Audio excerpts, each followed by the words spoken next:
For 5 minutes. Okay, all right. So we love the Constitution today, and we also want to talk about foreign money coming in.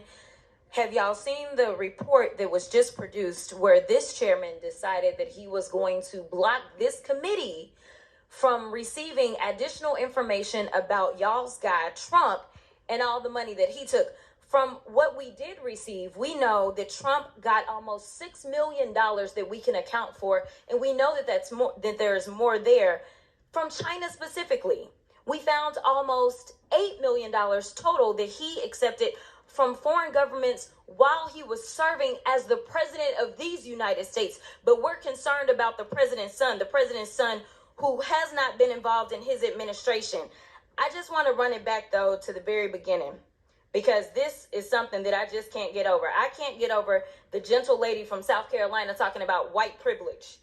It was a spit in the face, at least of mine as a black woman, for you to talk about what white privilege looks like, especially from that side of the aisle. And let me quote your now ousted speaker and what he had to say about the Republican Party and y'all's lack of diversity. When you look at the Democrats, they actually look like America. When I look at my party, we look like the most restrictive country club in America. So let me tell you something. Y'all don't know what white privilege looks like, but I'm gonna show you a little bit of something. You see, you want to talk about a two-tier justice system, and this is the only time that y'all have ever referenced it, when this country has a history when it comes to black and brown folk of having two separate sets of rules. And right now what you want to do is have two separate sets of rules because Mr. Moskowitz offered y'all a fair situation. He said he would vote for Hunter to be held in contempt if y'all voted to hold all, even if you remove all of the members of Congress. There's still other people that y'all haven't decided that y'all have excuses for, but y'all don't want to hold them in contempt. But for some reason, it makes sense to hold Hunter Biden in contempt, who has tried to comply. And let me tell you why nobody wants to talk to y'all behind closed doors, because y'all lie. That's just the bottom line. You have done it thus far in this investigation. You have done it this far as it relates to this committee. In every single hearing, y'all spin.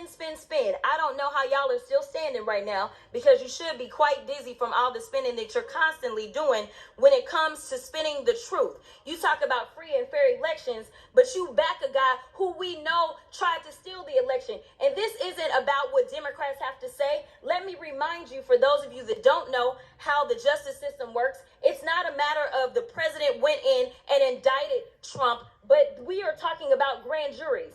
Grand juries are comprised of American citizens, and the people that have entered pleas of guilty that will be flipping on your leader in a minute, they are Republicans. I do want to point that out. And half of them were Republicans that were handpicked by Donald Trump himself.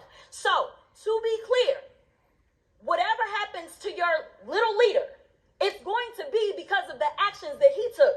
So you can talk all you want to about how January 6th was nonsense, but all of y'all were running at that time. Y'all were grabbing y'all's gas masks and y'all were running to your offices because you didn't know if they were coming to kill you. You should have cared that somebody was there to protect you, but instead you want to play games because you found out that it was your leader that decided that he wanted to propagate an insurrection on our country. So don't tell me that you care about the Constitution, because you don't. All you care about is Trump getting reelected, and I'll yield the last of my time to my leader.